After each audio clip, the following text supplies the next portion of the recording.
wanna keep asking.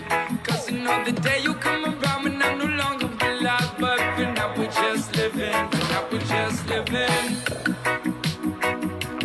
Oh, taking it day by day, don't really know what I'm doing. No, but I know where I wanna be, so I'ma keep on pushing. Pushing to the victory. Paying my dues and I'm learning my lessons. This life is such a blessing, yeah. This life is such a blessing, yeah. This life is such a blessing. And we're not here for a long time, so we make the most of every day in this life. Sometimes the world be getting me down, but I know I'll be alright with my friends and family around.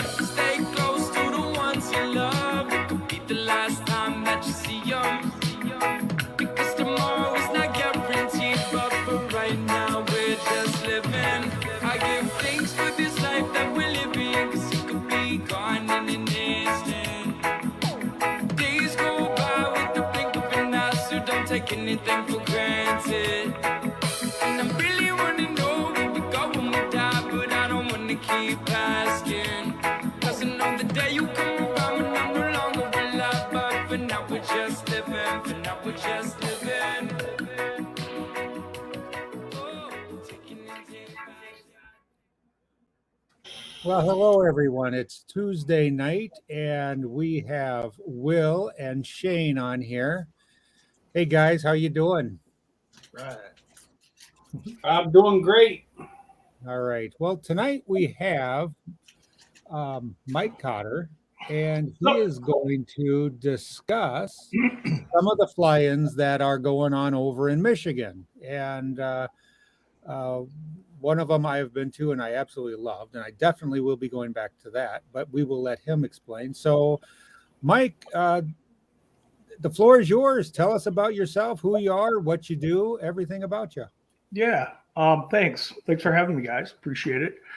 Especially talking butt fans and fly-ins, which is a double delight because I'm not working. But I'm an instructor in Michigan, one of the owners at Walters PPG, and we have been doing that. This is our 5th year that we've been teaching, and it's been awesome. Every year gets a little bit better.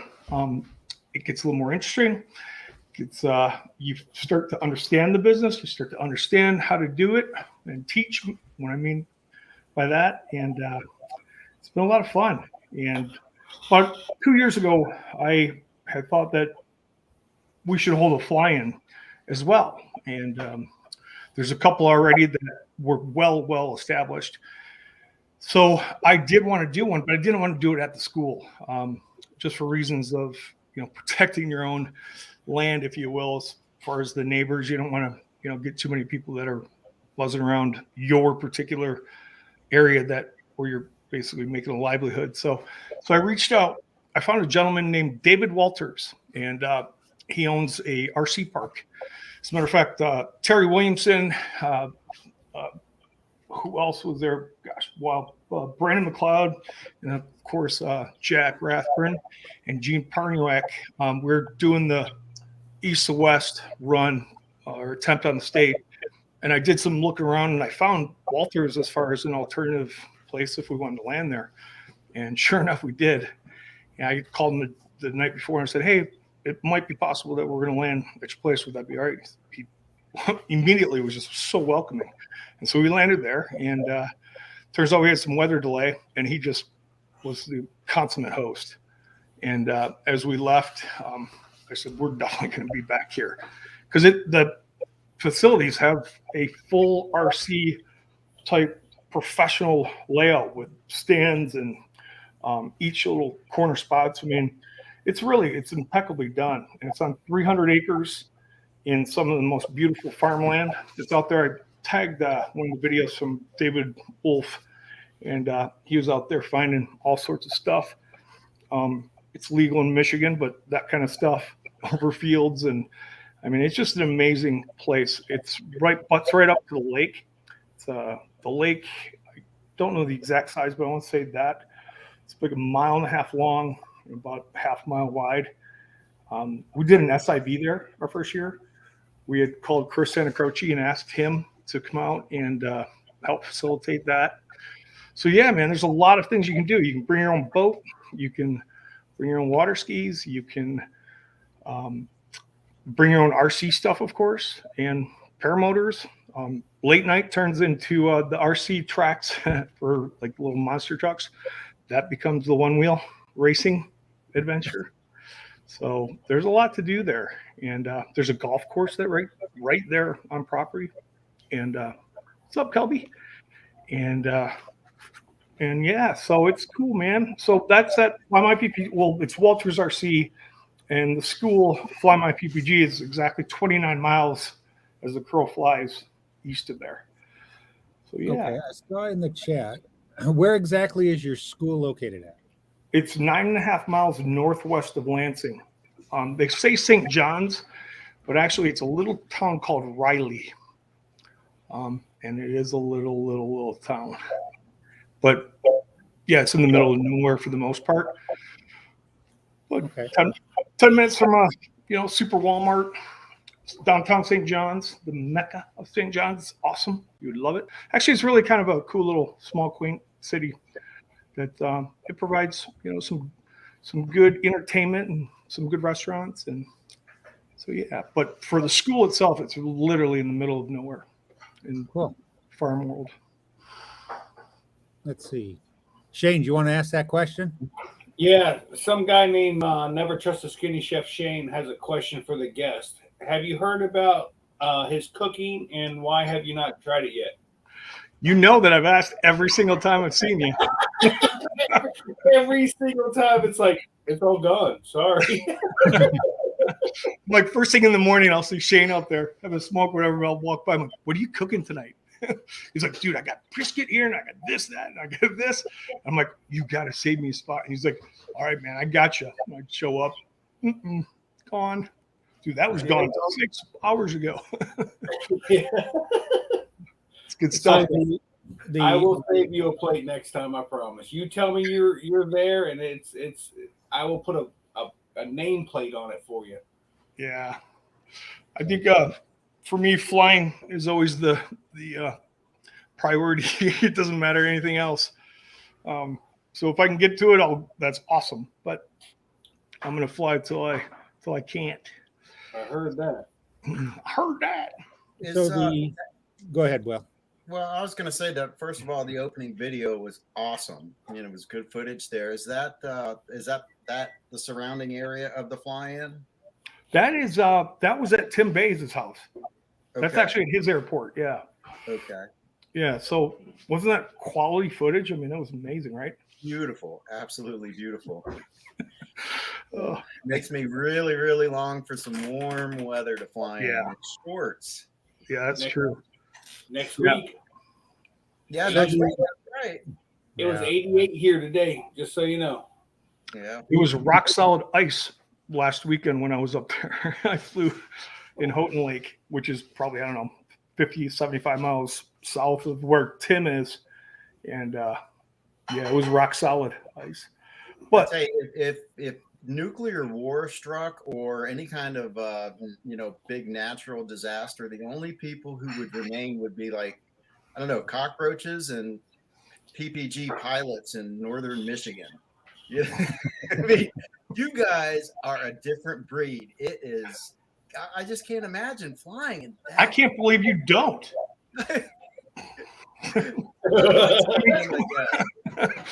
It's just incredible. I mean, I know you guys got special gear and stuff, and you take precautions and all, but that's just, you know what? It I wasn't shows, cold really at shows all, someone's dude. love for the sport. No, I mean, it's really, truly, it's what you wear. When I first started, I knew I was going to do this. Believe it or not, I called up Chris Santacroce. I'd never met him or talked to him. I just knew that he had some cool stuff.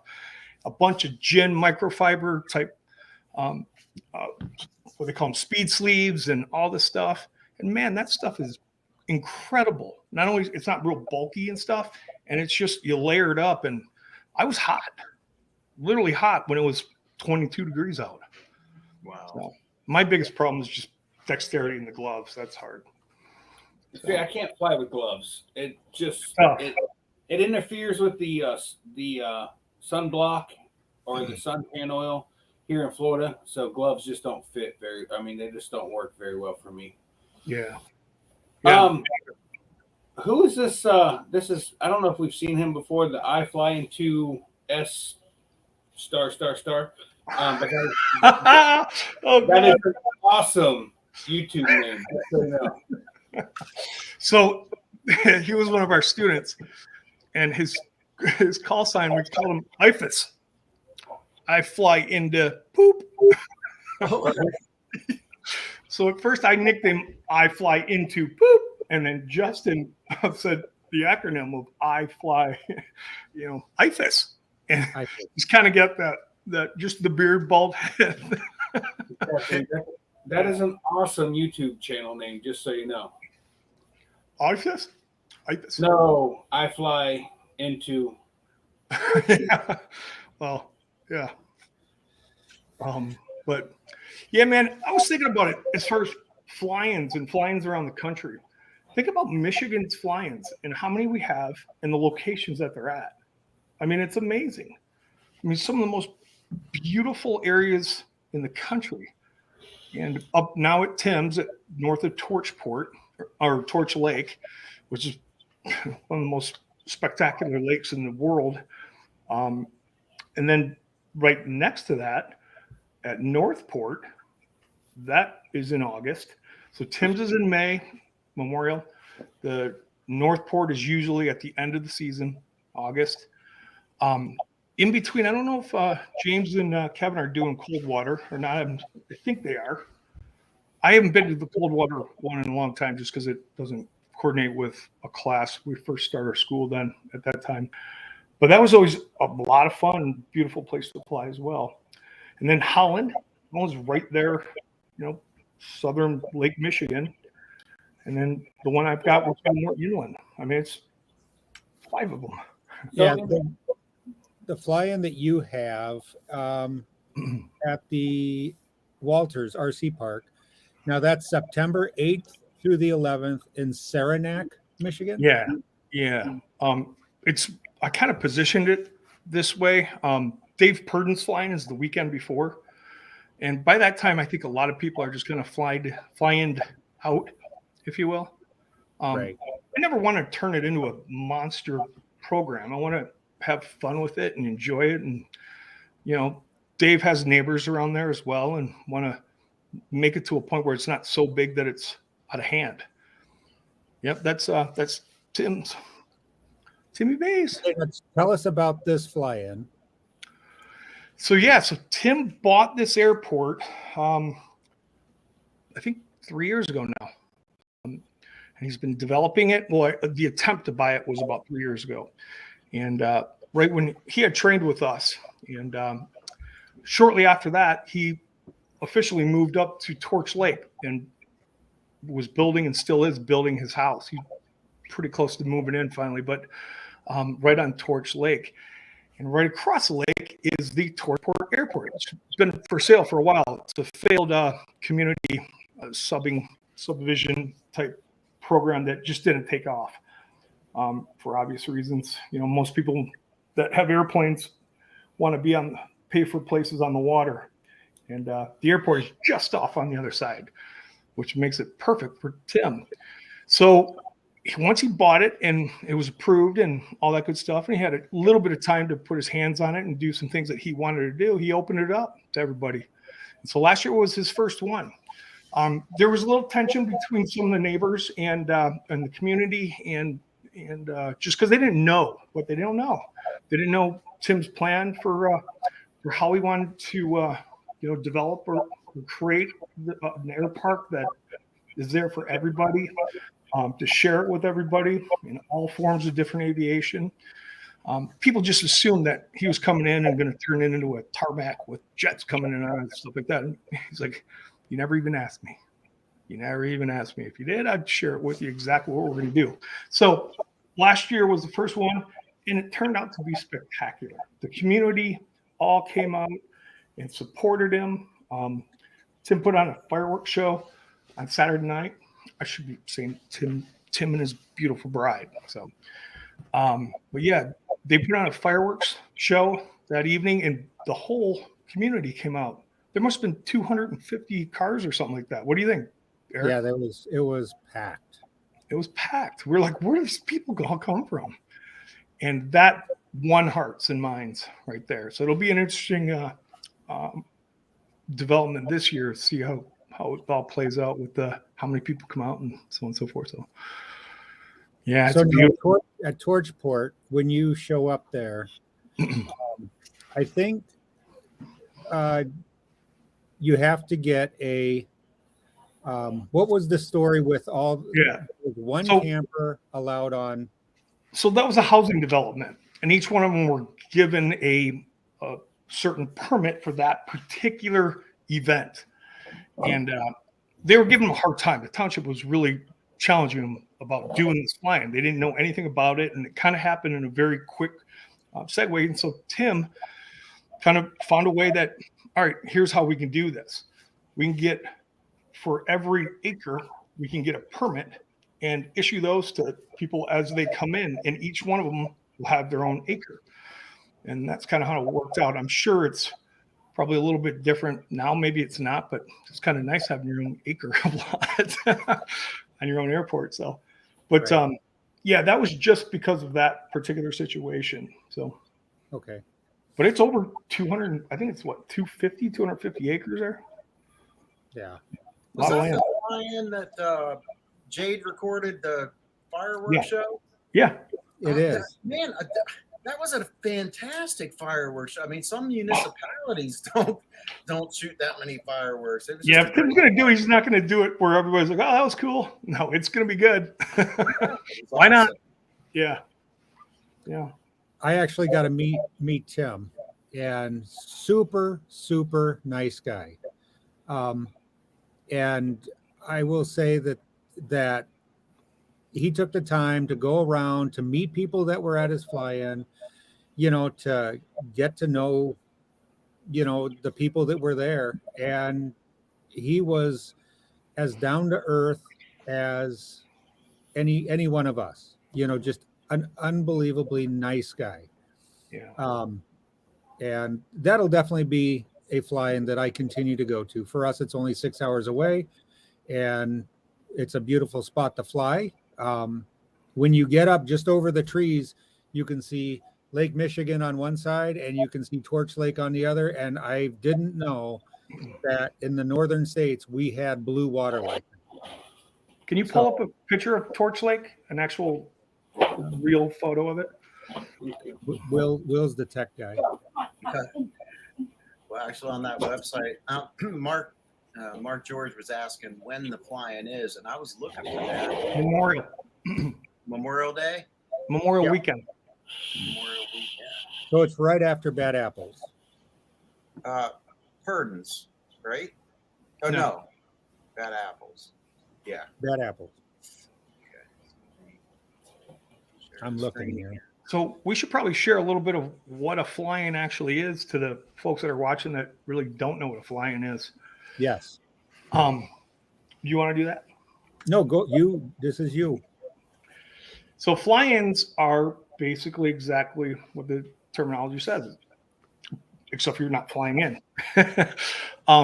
It's a gathering of like-minded people that, in this case, paramotor pilots that typically get together. It's a 4-day event, and it's always usually done. Look at that. That's spectacular. Jeez. It looks like the freaking Caribbean. I Yep. mean, I can see the Caribbean. I don't know about the Caribbean. yeah, I always say it wrong. I'm kidding. Yeah, it's beautiful. And that's no joke, dude. That is legit what it looks like. Look at this boat. I mean, look at that just looks like it's hovering. Yep. It's colder than poop, though. Oh, is it? Oh, yeah. Yeah. Yes, it is. Let's see. So I don't know exactly how that water is as blue as it is, but I know it's because of some silica, I guess, that's on the bottom of it. And that's all I'm going to say. Yeah. So it's, I think it's 20 miles long and a mile wide. So you can do a nice 40-miler easily. Wrap it around the lake, shallow around the edges. Just got to watch for obviously you can't be rolling over boats and docks and stuff like that. So it's definitely you're going to come bring your float systems. Yeah. What is the town just south of it that well, who else that's, Tim Berry's place, Elks Ridge. Yes. That is a cool little town also. Yeah. And that's close by. Yep. So just to continue, so flying is a 4-day event. Everybody comes in and camps on site. They basically bring their paramotors with them, and whenever it's flyable, we'll all kind of enjoy each other's company by flying and having a blast. And usually, after the morning session of flying, 10:30, people will chill out a little bit, do whatever they want. We've been all kind of getting into one wheels, the whole group. And it's been a lot of fun for us to, during midday to take a nice, good hour and a half roll or float, if you will. That's been a blast, something to do. And everybody's cooking, everybody's, it's camping. It's usually some nice places where there's a lake that's close and mountain bikes are being brought out and hiking and there is midday activities that you can do. And as people are winding down in the afternoon, they come back and chill and, we start flying again as soon as those thermals start settling down, last couple hours before sunset, and do it again. So typically Thursday, Friday, people are rolling in, and then everybody's usually bugging out after the morning session on a Sunday. So, yeah. But, yeah, these are all privileged places that we're able to go to. We have to get permissions. And, there's landowners or municipalities that own them. So there's a lot of, kind of rules and regs that you want to obey and watch because we want to protect those places. If you're doing silly stuff, you're going to get silly conversations. I can tell you that. So just ask protocols, what's it like in this area? Where should I fly? Where I can't fly? And it'll be a good thing for you. So people are super welcoming. They really, really take the time to help everyone out because the last thing you want to do is see somebody sitting on the ground that can't fly, because he's got whatever a problem with an issue with a motor or something like that. People are going to go over there and get them in the air before they get in the air. So yeah, don't feel intimidated. Come up and chat, man. So since he's put on this fly-in, how has the town been? Awesome. Absolutely awesome. As far as I know, I mean, I talked to him a couple times after that, and he didn't bring it up. I think we talked just, hey, how's it being received? And he's like, great, everything's good. But I mean, you saw the turnout and how positive, feedback afterwards. It was awesome. Yeah, that was definitely a good time. It is a beautiful. You got to think about where that is. I mean, you're in an area where there's $20 million houses. People respect and want their privacy and their quietness and their, it's a real deal. People want to live the way they have been living up there, and they go up there because of the way that they understand and have been spending it from there. And so when we come up there tearing it up with butt fans, I can understand a little bit of hostilities. So as long as we're doing what Tim really wants us to do based on what the community wants us to do, then yeah, man, it'll go for a long time. Now he's also a general aviation pilot, correct? Yeah. He flies all over. He's in Florida right now.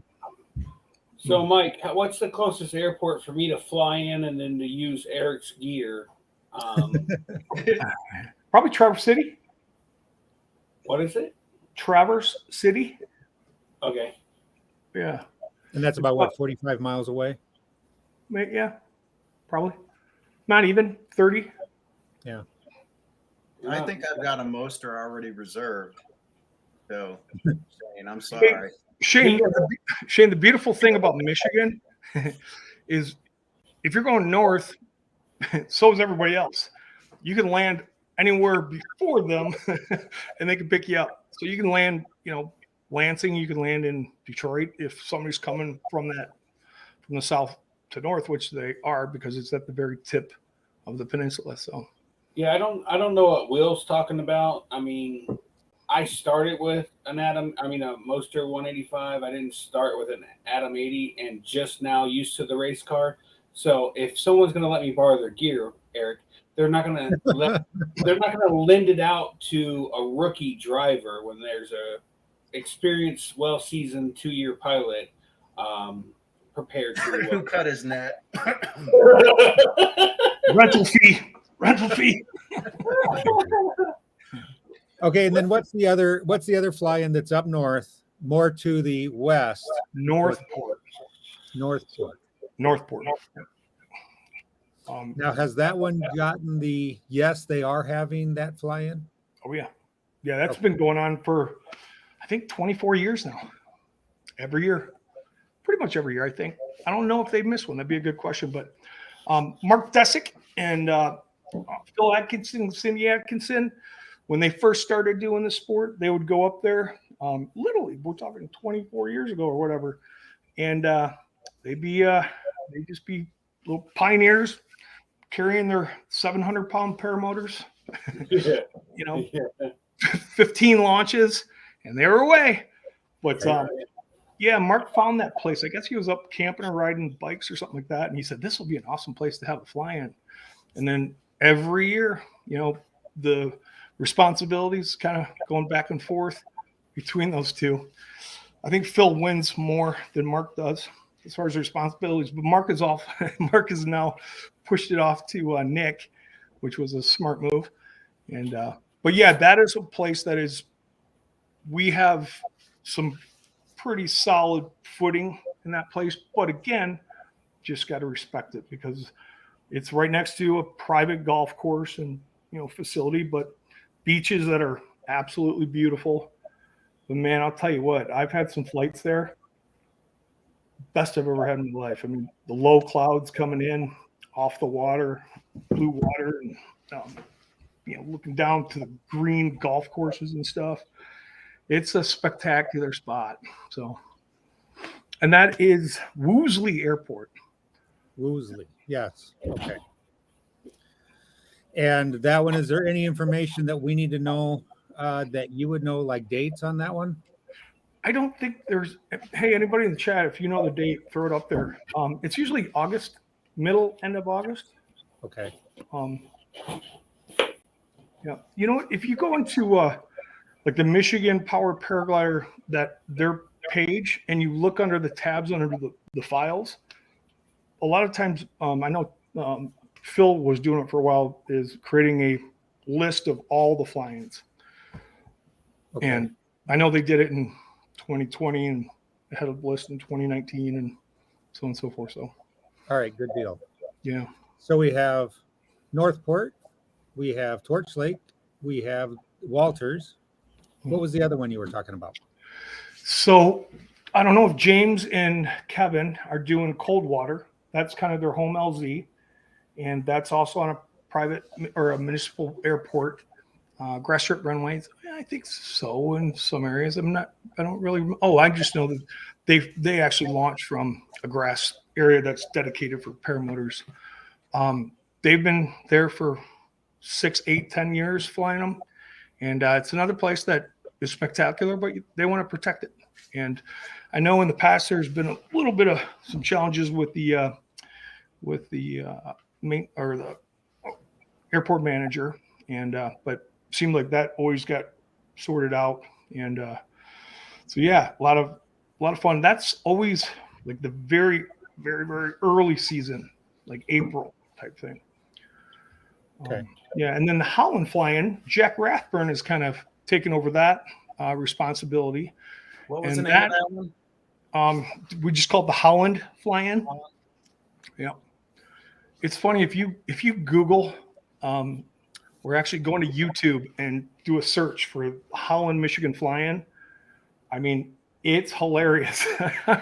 And the people are the same, but different. So I pulled her up, like, I think it was 1998 or 2002 flying. And there's Scott Baxter. He's got a mustache. And, everybody looks younger, but worse pilots. And it's just, it's like, oh my God, I know him. I know him. Oh my God, I know him. And they've been doing this a long, long time here in the state. It's really a very well seasoned state since this sport began and where it's come from now. So what I'm hearing is people that want a paramotor really need to move to Michigan. Well, or no. Right. Yeah, you're right. It's cold. It's cold. No, yeah, it's and then Fly My PPG was putting up 50, 60 students a year for 4 years. And then I know that Kane was putting up quite a few students as well in Michigan. And now there's a new instructor up in the Traverse City area as well that I can go back and he's busy as it's very well has busted. I mean, number 46 Facebook. Yeah, it's impressive. Yeah. Yeah. So how long have you been instructing? How long have you been flying? Are you a USPPA instructor? Mhm. So tell us a little bit about that. Yeah, so I started February 5th, 2015 down in Florida. I learned from Don Jordan. And I came back home and my gear sat in my my foyer until I was able to get the courage to brave the cold, to pull it out and give it a go, which was a rough start. Probably should have kited my wing a little bit before I just took 2 months off and fired her up and said, let's go. Right. But yeah, so a couple things had transpired all while I first started paramotoring. I was a surgical device guy, and the company that I had developed had been affected by the Obamacare situation, and literally all the reimbursements of my products got ceased from Obamacare and left me working 18 hours a day to working zero. Ironically enough, the Obamacare situation happened in February 2015. I closed on an apartment building on February 2015. I went down to Don Jordan and started my training early 15. And when I came back, I told my wife, or I consulted with my wife, I'm going to take a year off for sure and just learn how to be a really good landlord, clean those toilets, and fly these butt fans. And literally every day, every single day, there wasn't many hours of the day that I wasn't thinking, dreaming, scheming, figuring out how to fly. So, and I found that 2.5 years later, my wife's like, what are you going to do? Are you going to go back to medicine, or are you going to, what's here, buddy? And I was sitting with, had breakfast, and you should consider being a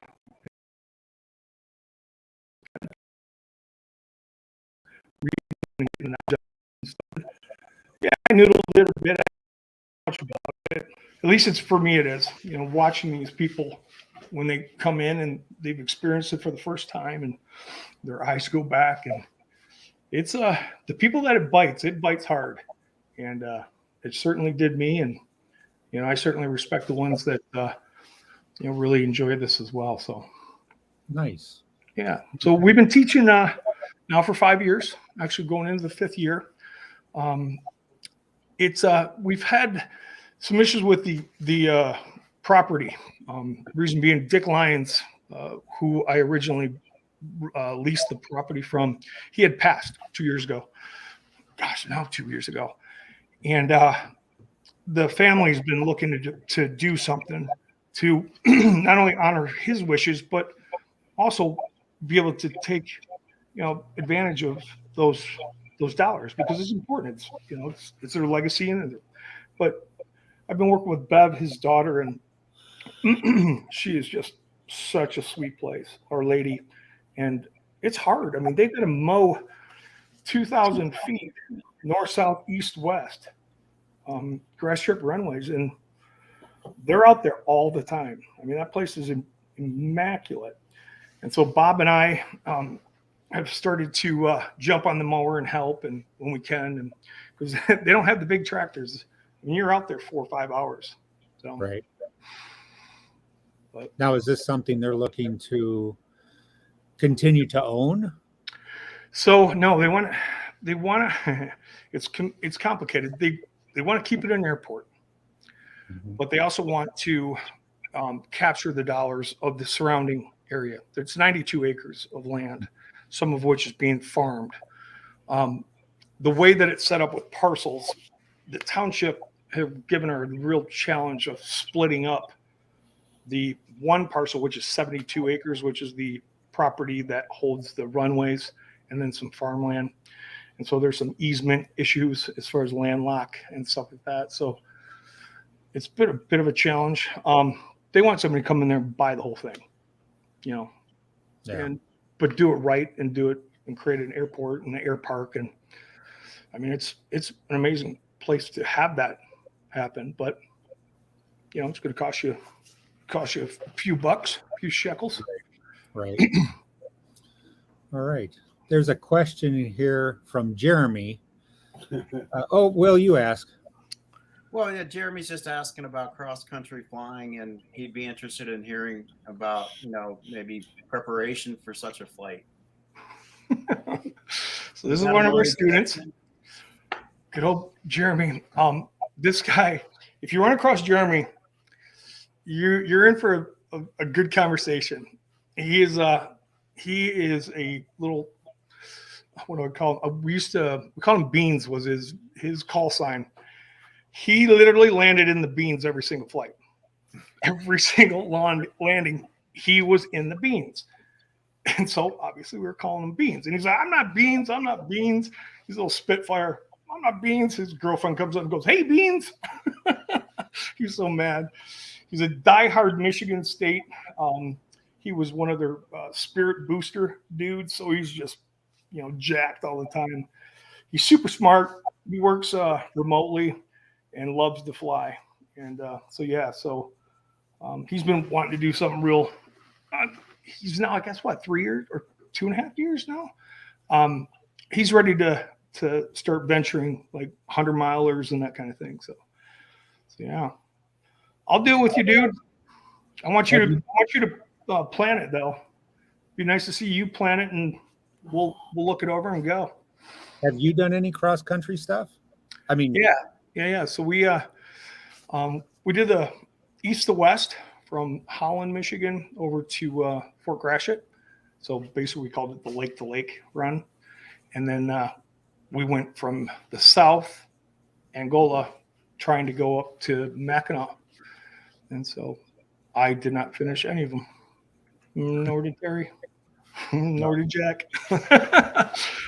Gene Parniak made the only successful flight from lake to lake, from Holland to Fort Gratiot.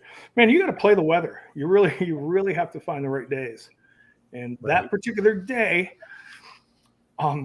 Gene, the night before, went to Walmart and bought a 5-gallon red gas tank, mounted it onto his paramotor, and had the ability to go from Fly My PPG all the way across to my parents' house. Really? We weren't able to do that, nor did we kind of want to. I think he launched around 3 p.m. and it was a little choppy out there. So, yeah, nice. Yeah. I'm just looking in the chat here if there's questions. It isn't too bad. It's 200 miles east-west, 4 legs. I think now with 5-gallon tanks, we can do it in 2-3 legs.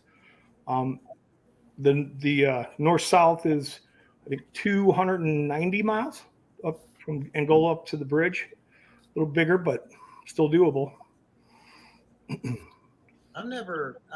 longest cross country I've probably done is 20 miles, and that's not really a cross country. No, that's flying around your neighborhood. Yeah, pretty much. And You've probably seen it a couple of times too, I imagine. yeah. But yeah, that would be something I'd be interested in doing. Let's do it. You're going to Bad Apples, right? Yeah. Going to Bad Apples. Getting on. I am.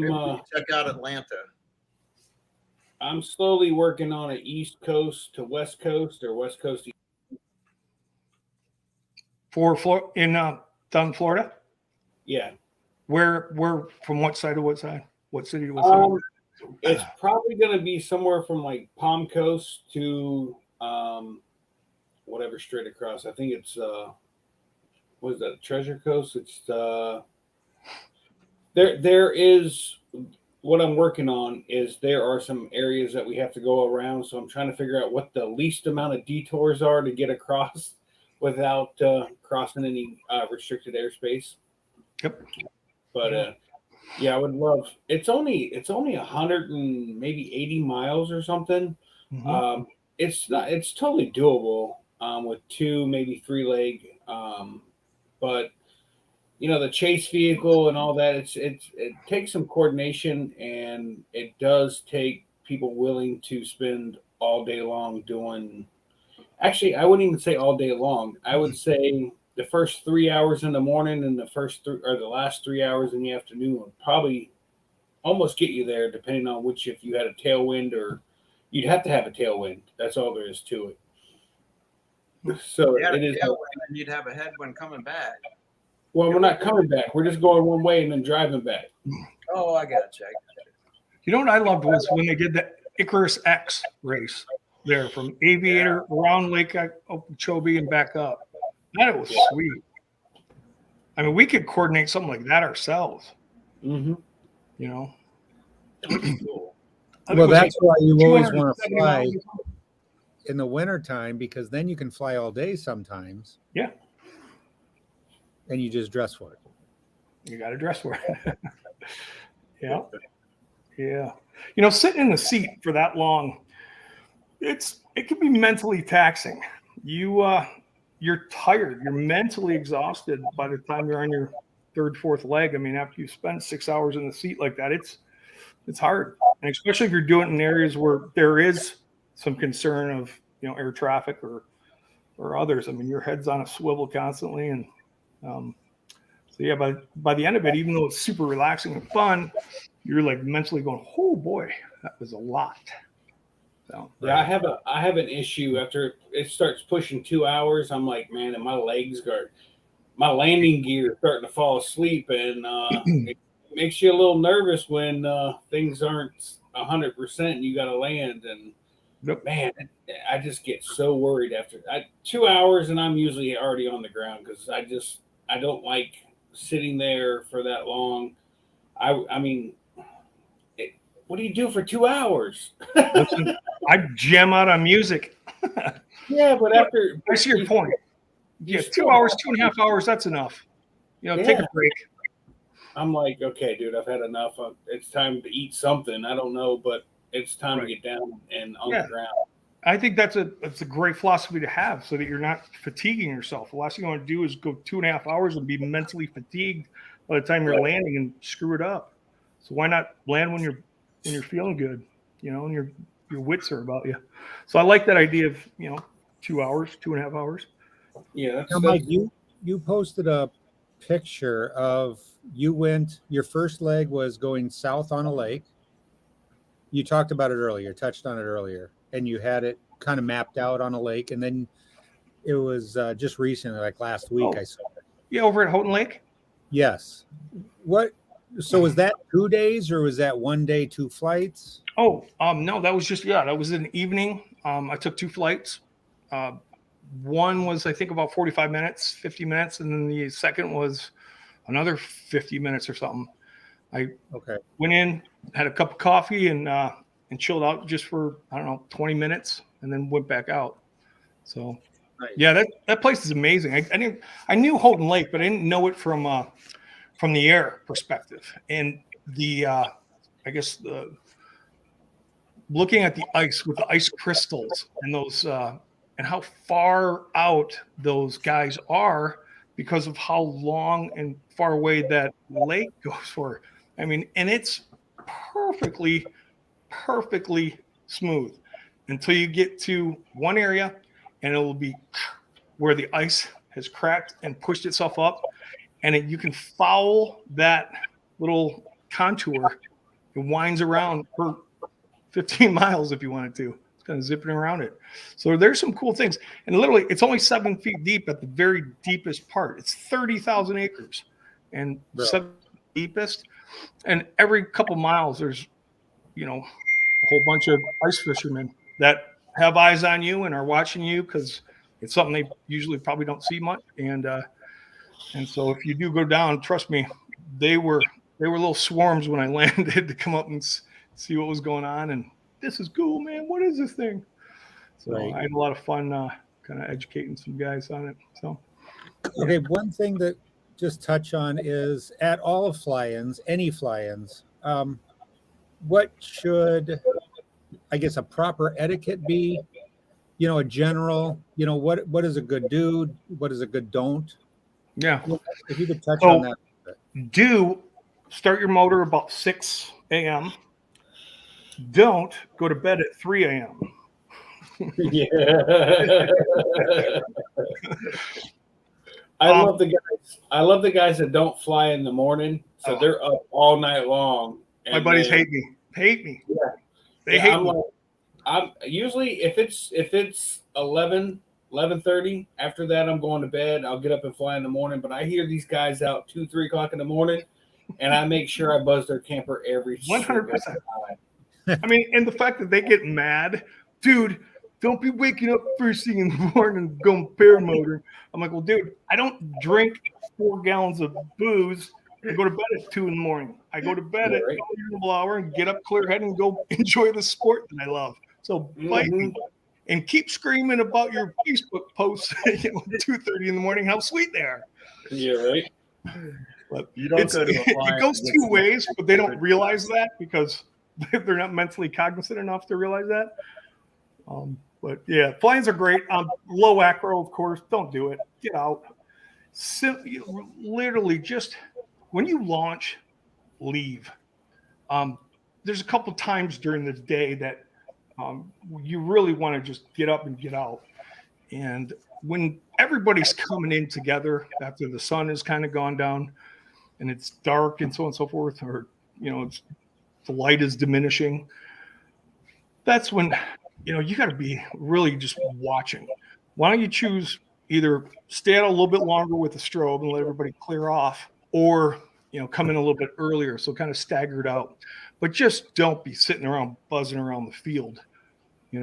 It's unfortunately, but sometimes you have to wait for others to clear off. It's the right thing to do, but that can create some issues as well. I've seen some collisions actually from that happening, where you're at a busy flying and people are waiting for others to clear off the LZ after they've landed, and they're just kind of strolling around and blah, blah, blah. Man, just land, get your gear, and hit it, and let the other person come in behind you safely and confidently. And that's the same thing for launching as well. In the mornings, everybody goes out at the same time, and space yourself out, man. Don't be running all over each other. Give yourselves, the person that's been out there and laid themselves out first, respect that, and let him go first. Don't be para-parking in front of your buddy, Right. And yeah, so yeah, I would say that, and then ask around, meeting new people. Ask what are the protocols? What are the cool areas I should be flying? Get to know where you should go or shouldn't go, and it shows a lot more respect than the guys that are uneducated and, oh man, he just flew right over my cattle. It's like, what a dum-dum, Right. So just be mindful of where you are and where you're flying and where, these things can take you. So, and be mindful really of where they can land you as well. So, 23 motor routes so far. Wow. Never one injury from that. Other times had an injury, but not from a motor out. There you go. Sounds good. All right. Well, I definitely thank you for coming on the show. Oh man, thanks. No. Yeah. Where's my partner Bob? Where's what? Bob. I know. Bob is your business partner, right? Yeah, Bob's in Florida right now. He's at I talked to him. He's in Jupiter, hanging with the big people, the high dollars, the big ballers, Yeah. Played some golf with Tiger and stuff. So he's busy. I think Tim Bays might be with him. Who knows? I know he's down there in Florida too. Nice. So. All right. Shane had a question. Shane had. All right. So last week we had the host of Sunnyland fly-in, and they talked about the fly-in and what to expect and what have you. There are a few of us, and when I say a few of us, there are quite a bit of us going to be at Aviators at that same time of that fly-in. I will not be there. Will not be there. Waller will not be there, and McElroy will not be at Sunnyland fly-in. We will be over at a campground not too far from Aviators. We're going to fly Aviators that weekend. So if you guys aren't going to the Sunnyland fly-in, swing over to Aviators. We'll be there. And we'll be there from Wednesday to Sunday. Are you cooking? Yeah, that is a great possibility. I'm there. Hey, besides the Michigan fly-ins, what fly-ins are we going to see Mike at? So that's a good question. I've never been to Bad Apples. I think I'm going to make that journey. Yeah, sounds like fun. We have a class starts in May 1st, and then I guess that would end, I don't know, whatever, 8th or something. And I was going to bug out after that, and because it's a long drive. It's like, I think it's 14 hours from here. And so if I go somewhere, I'm driving 14 hours, the last thing I'm going to do is spend 3 days there and turn around and come home. So I'm going to go there. I talked to one of our past students, Stacy. He's down in Alabama, and so I might do a little beach flying in where's that? We're Florida, Floho or whatever. Do you guys know what I'm talking about? Floribama? Yeah, Floribama. Yeah. Oh, okay. He's got a condo right there on that beach. So there you go. Yeah, so that's only a couple hours from Hodges, but I've been really looking forward to going to Hodges. And if it was anything like last year, be on guard, peoples. Be on guard. That was amazing, though. I mean, amazing. Yeah. I kept watching. I'm such a little, what do you call it? Puppet when others are at a flying. I'm like, post. Come on, man, post. Do some live feeds. And as a matter of fact, that Salton Sea, I called Minty. I'm like, dude, you got to start getting out there, live feeding, showing the people what we want to see. Because right now you're doing nothing. And he's like, well, it's blowing 50. I'm like, no, it's not. He opened his camper door, and it was just nasty, gusting, sandy, kicking up. I'm like, oh, sorry, bud. But yeah, so it looks like an amazing, I mean, it is an amazing place, but 350 pilots in a couple miles. Yeah, but they had the air bosses out working, and they did a phenomenal job. They really did. I was very impressed with that. Oh yeah, yeah, and you have to with that kind of a group, so or population. You know, you really truly you just have to be on it and knowing good communication and knowing that how to bring people in. So, Yeah. Right. I'd volunteer for to do a day of Boston as well with those guys. I'm happy to help out because I am going to be there for a little while. You know, probably 3 or 4 days beforehand, and you know, I'll probably bug out the day of afterwards. But yeah. Well, if you're going to Bad Apples, I'll be there. We're eating. We're eating, dude. We're eating. You're going to bad apples no matter what, Shane. Yeah, they can close the Florida borderline to Georgia. I'll fly over that thing and just keep on rolling. Show up and just roll. Yeah. I got to go take a look for David Wolf's clothes or something that he dropped. I'm sure at the tail end of that pond. There's some piece of nugget of gold in there. Right. So, Mike, let me ask you a question. My background was flight instructing, and honestly, I got burned out from flight instructing. yeah. I mean, 8 hours in an airplane is a long time, and it was just nonstop day after day. So, you instruct paramotor and PPG, and you obviously have a passion for the sport. I can see it, clearly. So the question would be, how do you balance being able to, work and instruct and, day after day and still retain the enjoyment of the sport? Because I love it. I love everything about it, I guess. So that makes it very diverse. I'm not just loving where I go fly and stuff. I love watching students grow in their progression of the sport. Teaching can be, there's some tense moments. It can be very stressful. And so you do need to take a little time away or a little break and stuff like that, just to regain your own mental sanity, especially when you have those tough situations that come up. But I also fly a little more than 20 miles away from my own radius every time. I go travel. I literally go travel and fly. I got a wing, or I got a win the other day. I think it was Thursday night. I'm like, man, this sucks. I got to get out of here. I'm going to go find a place. I'm pulled up the weather, and I looked at the state of Michigan, and I said, wherever it's the calmest and smoothest winds is where I'm going to be tomorrow night flying. And I called up a couple buddies of mine to see if they wanted to go. And one did, but he balked out on me at the last minute, but he was busy. He had some things going on.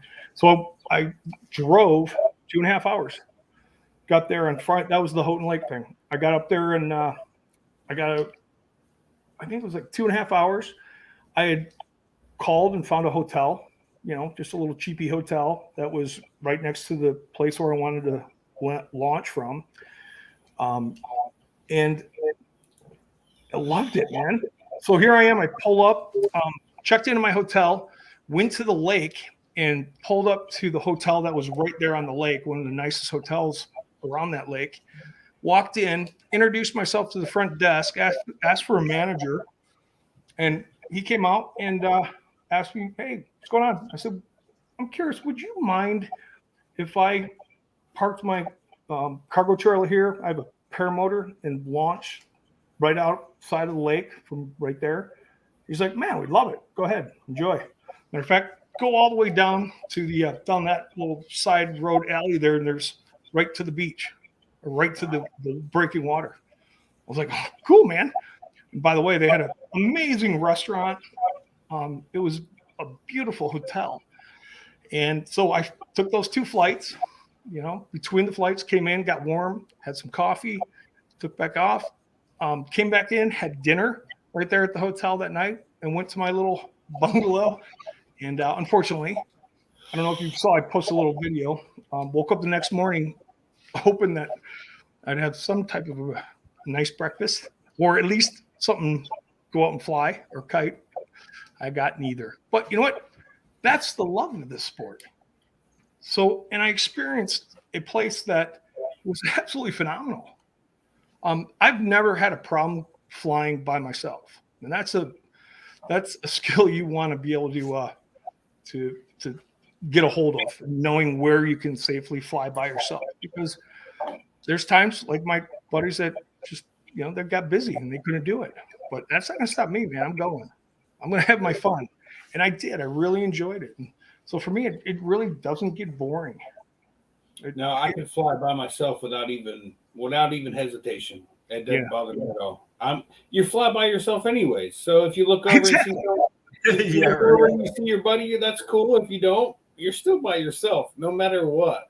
Right. So I fly by myself. It matters none to me. I do prefer to have like Smart Car Brian flying with me, but that's only in case I have to watch him do something dumb and then have to go get him. But Yeah. No, you're absolutely right. I mean, this sport is super fun by yourself, but every time you bring somebody along, it's because you're both experiencing the same thing and never saying a word, and you land and you're just hollering and pooping, and I mean, you just know that guy just felt and saw exactly what I just did, and that was freaking amazing. Yeah, and that's the beauty of it, and that's when the passions come together, when you find some fly buddies that love to do it as well. So, but yeah, I hope that answered the question. Lots of stuff though, because I do so many different things. I teach, I fly by myself. I travel with the sport. I'm just active in it, and so by being active in a lot of different areas of it, you don't get cognizant or bored of it, so to say. But there are times that I definitely break. 100%. Matter of fact, I'll take, a week and a half and I won't look at Facebook. I won't, I push it away completely. And I do that just for my own, okay. Right. Just taking that break and, letting everything that I was doing in flying absorb and then recharge those batteries and go do it again. So Nice. yeah. And the tough part of instructing and teaching right now is about right now when you're just fielding phone calls. 300 phone calls. I mean, just hundreds of phone calls. And that call will be an hour long.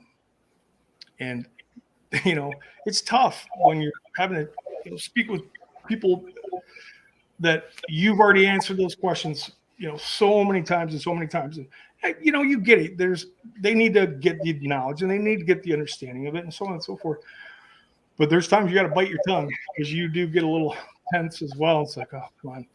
And you get good at kind of weeding the people out that you can tell darn well that they're just tire kickers and they're just wanting your time to learn for their own efficacy. And it's like, come on, dude. Oh, I know. When you get a guy go from an Atom 80 to a 185, he just wants to take up all your time with all the questions. Yeah. Oh, but yeah. What about you guys? What are you seeing as challenges? You're all about the same progression rate, right? October was my 2-year anniversary. Yep. I've got almost 200 hours on my motor and wing. Eric helped me do a 200-hour maintenance. Yeah. But yeah, I mean, I would like to see more videos, honestly, of how-tos and the keeping up with the motor. I just did a couple weekends ago. I did a thing over aviators, and Will's buddy from North Carolina. Sorry, went through a few things and on my motor and discovered all kind of stuff wrong with it I never saw, and I was very, very thankful for that. And we don't get enough. We get everyone's flying videos. We get all the what not to do's, but we don't get enough of the videos of what you should be looking for on your motor. So I'd really like to. Where? I'm going to show you. So over the years and doing this, I've captured and gathered all sorts of stuff, as you can imagine. And then I started realizing that, I should probably just put the stuff into playlists. And so I did. And by the way, I'm going to let you guys in a little bit of my sickness here. So bear with me. So this is my page. Can you see this? There we go. I don't know if, anyways, we'll see if I can hold it there. So I've got playlists, for example, of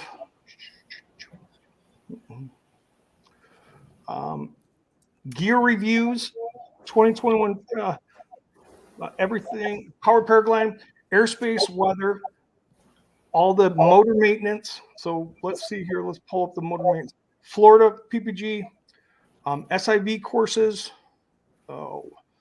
technical gear, Icarus Trophy. So paramotor.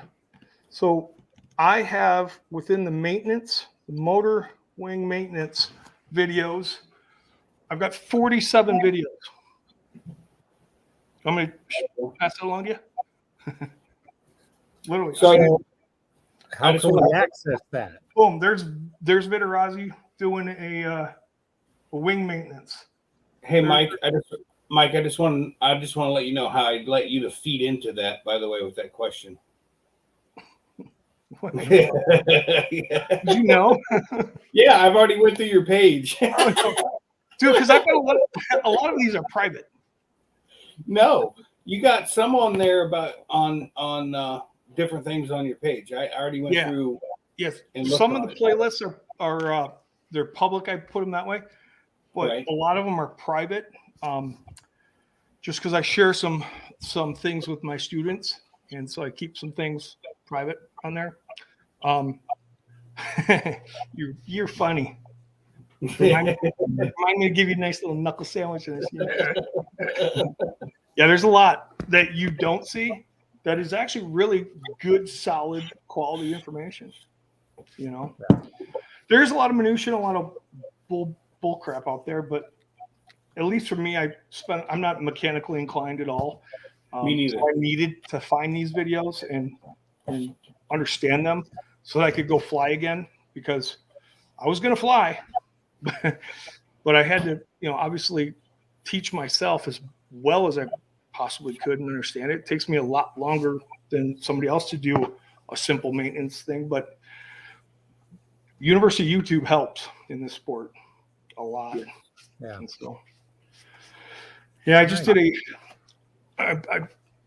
you guys, well, Eric, you did see this. I did a video of 19 minutes of launches, just launches.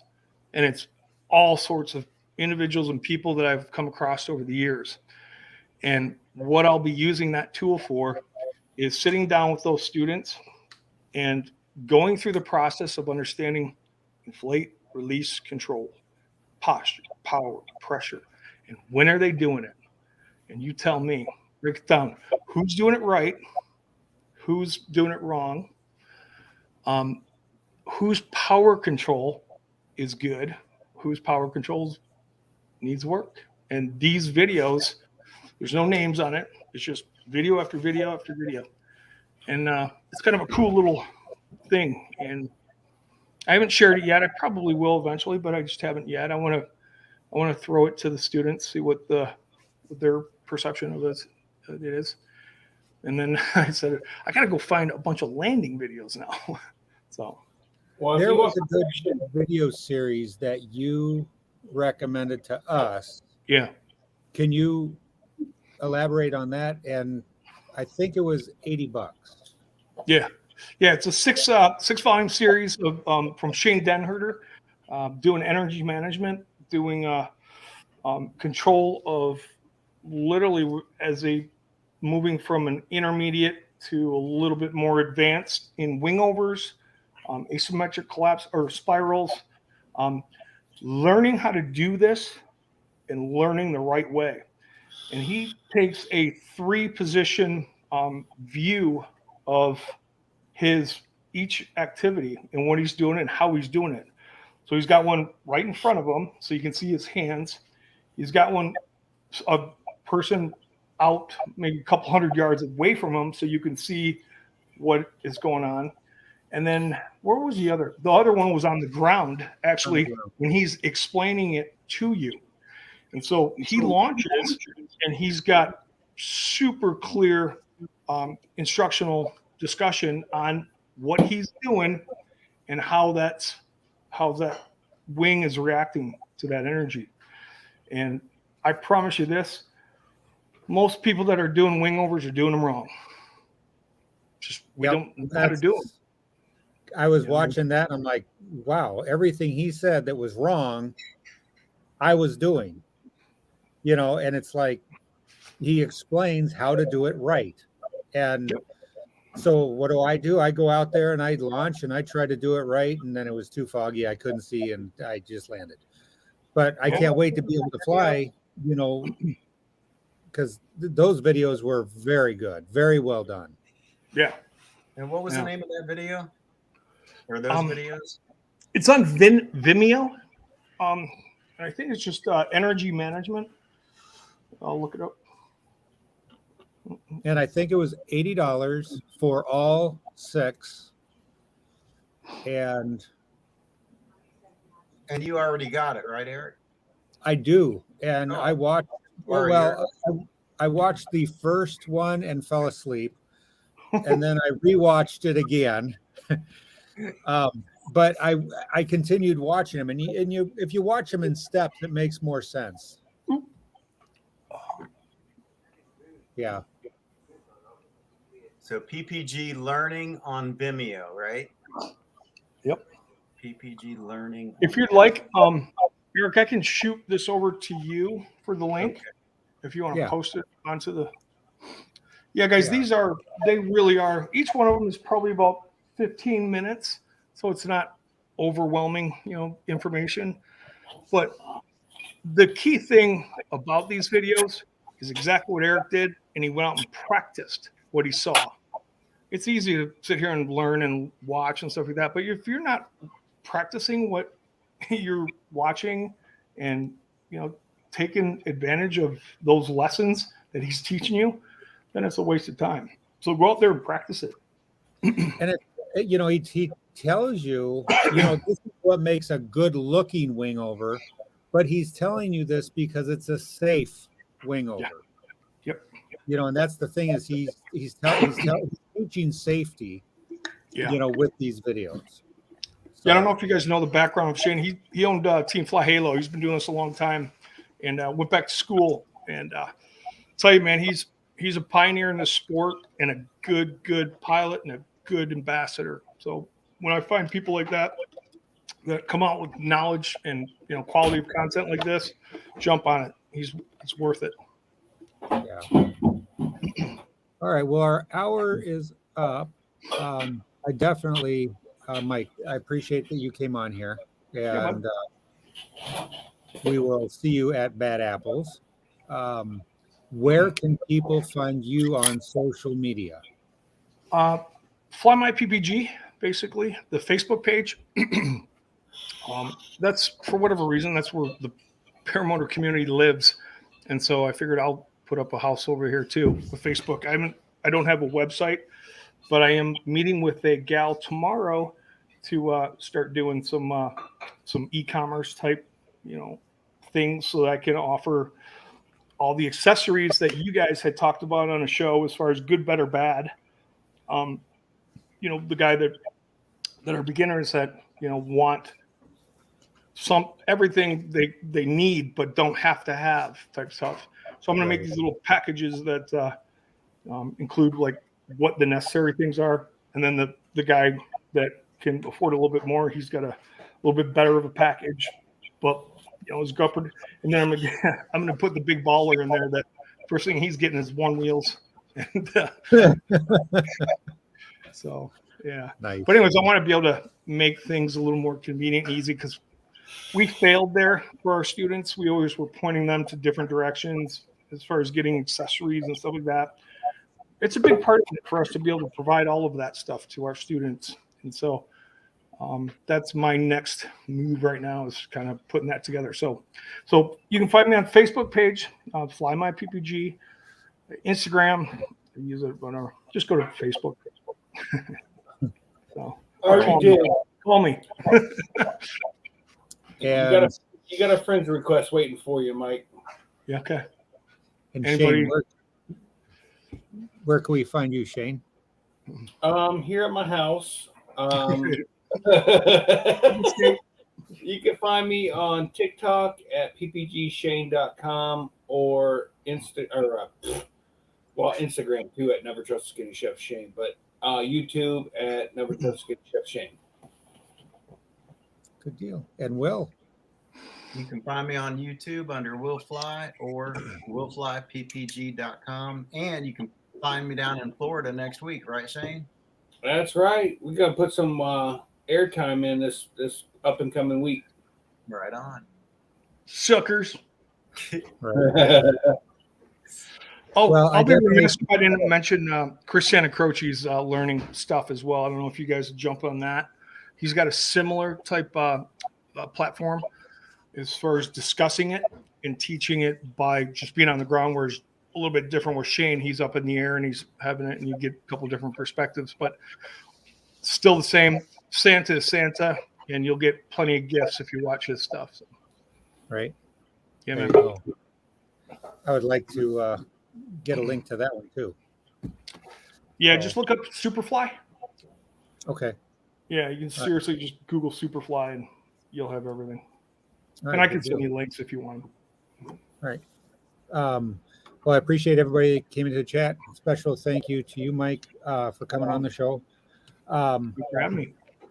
We are working on trying to get a hold of people to get information about the fly-ins. A lot of people are not reaching back out to us. So, next show, we don't know who we're going to have, but we have a pretty good lead on somebody.